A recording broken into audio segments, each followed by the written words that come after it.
I began working at a very young age. So yun yung talagang masasabi ko naging foundation ng selling skill ko. So back when I was 7 years old, I remember my mom would always take me to the market. She runs kasi canteen.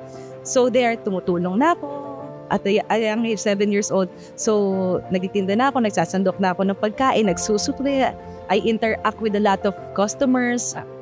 So there, dun ko natutunan yung selling skill ko. And I'm so fortunate and yun that puts smile on my face. Kasi with that experience, andito ako ngayon. I'm confident. In my 10 years here, it's not easy.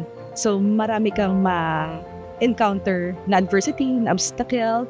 But I always cling to my life verse that Philippians 4:13, I can do all things through Christ who give me strength. So, yun lang, dun lang lagi ako bumabalik. That's why they always see me like faithful. Kasi every time na mag-start ako ng work, I do pray. Because apart from Him, we are nothing eh. Yun yung nagpa-propel sa akin to move forward and to overcome those challenges. So dapat talaga, you always have faith. So I always ask for guidance, for wisdom, for strength. And lahat ng nakukuha ko ngayon and meron ako, it's from God alone.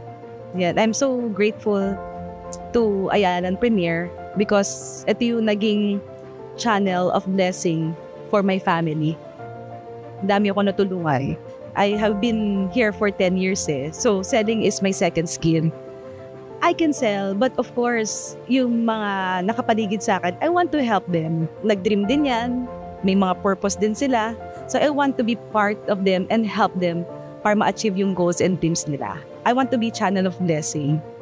I always share my knowledge kasi and my skills. Actually, I'm so grateful that my boss promoted me to become a manager because I want to pay it forward and share my knowledge and skills. Because right now, I'm building a team. Perseverance sa key to thrive. And actually, 3 things lang yan eh para mag-strive ka sa industry natin. First, you should have a faith in God, and then you persevere, and you need to be a kind person by showing them compassion and being a good person to them. I always listen.